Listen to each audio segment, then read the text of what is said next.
Who wants to continue, please? Develop.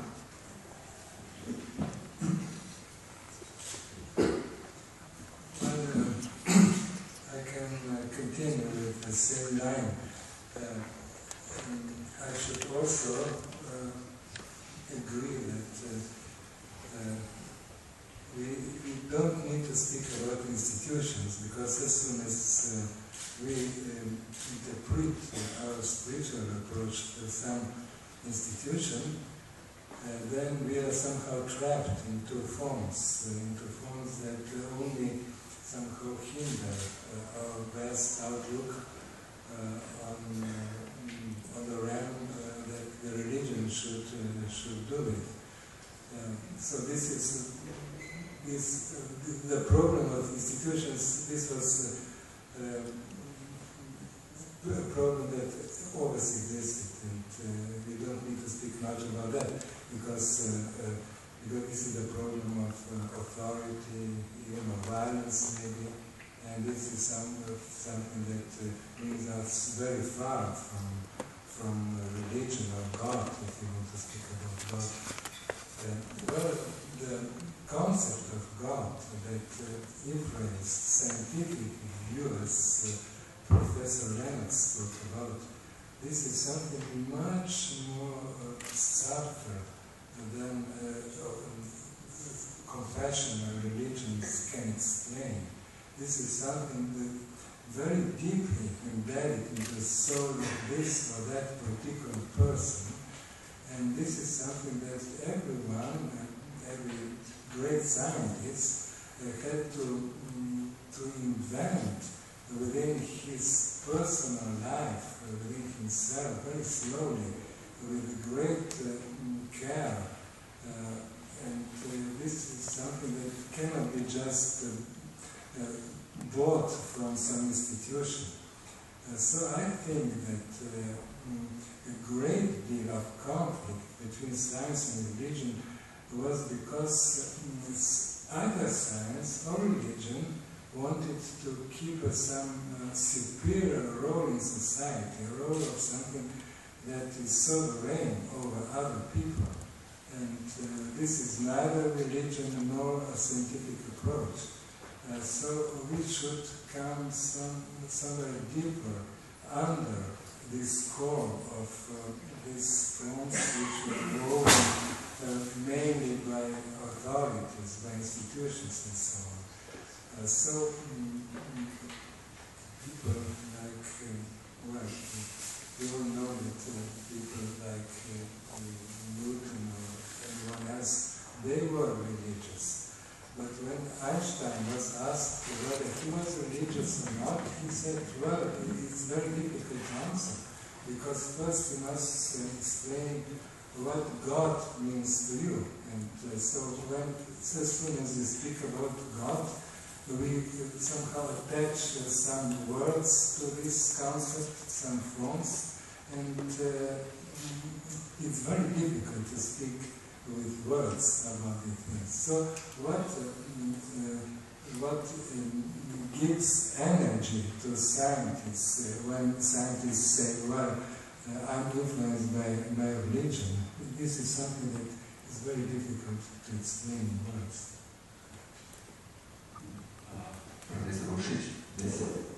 Yes, I would like to continue the point where Dr. Ripar, our moderator, asked us to answer the questions concerning the name of God, whether we keep it or not. I'm absolutely for keeping it, keeping life. It's not in our power, of course, but if the question is put like this, whether we still speak about God in these modern times and so on, well, that's not a real question, of course. Because here in this point I would like to quote Carl Gustav Jung once said, well, if we abandon this term God from our language, something very smaller and something maybe also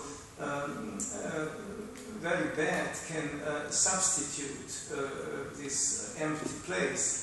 It means it can be some Führer, it can be some party, it can be some state, totalitarian state, and so on.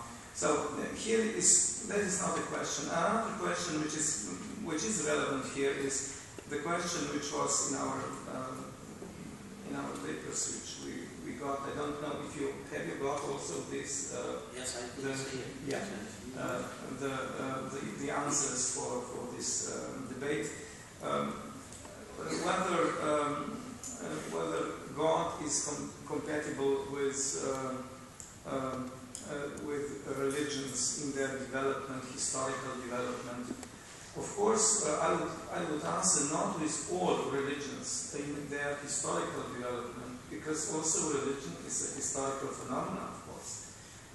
God is not quite compatible with let's say, if we read the biblical story of the creating of the world in 6 days, well, if we take it quite literally, as some fundamentalists do even nowadays, that is of course not compatible with science, because we know the reasons why. But in the development of science, in the development of human culture, of human history, also the concept of God was, of course, developed in human mind. And here I would like to continue the point of my colleague Andrej Ule. He mentioned Albert Einstein. And I think that if we speak about the relations between theology or, let's say, religion and science, today, from the point of some developed religion, which is, let's say, only one side, for example, Christianity or some other atheistic religion, and from the other side, this Einsteinian cosmic religion, which is a kind of a variant of maybe pantheism or something like that. The main question here, which I see here, is this question, whether there is, also from the point of the relation between God and science, whether God is some, let's say, creator which is transcendent, which designed the world, or it can be another. Because if you put the question, to, in your last book, to Stephen Hawking, whose design it is anyway? Well, is it the right question to put it whose design? Should it be a design of some person or not? Look, for example, from Platonic point of view, we couldn't say, well, whose design is the forms, Platonic forms? They are eternal.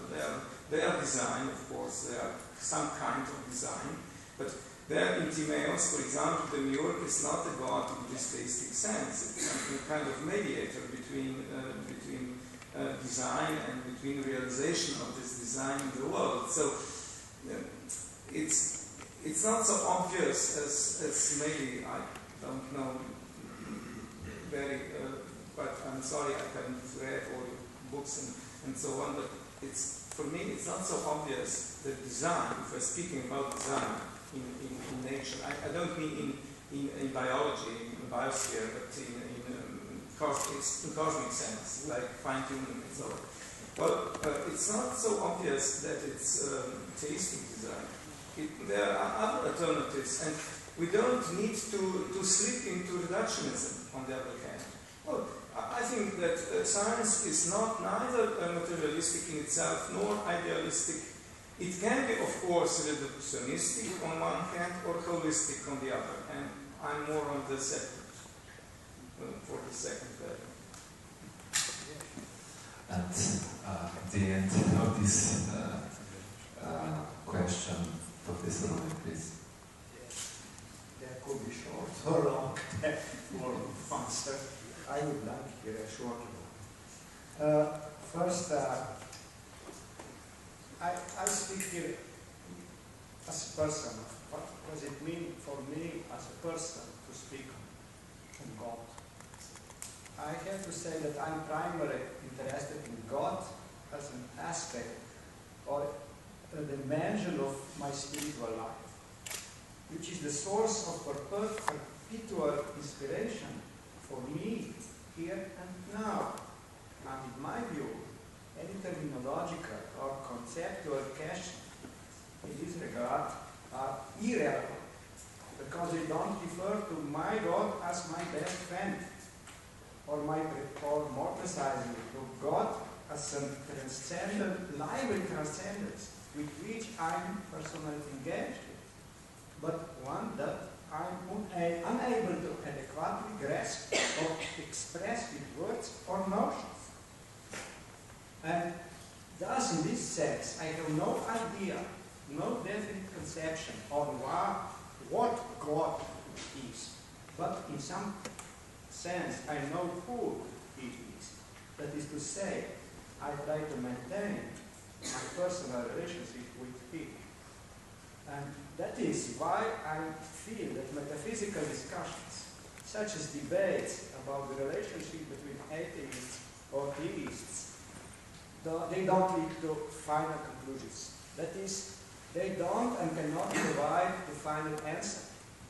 They are, in fact, theoretical and existentially limited and limited. They can be useful as a first step in a dialectical approach to spirituality, but I will say more maybe later about this point.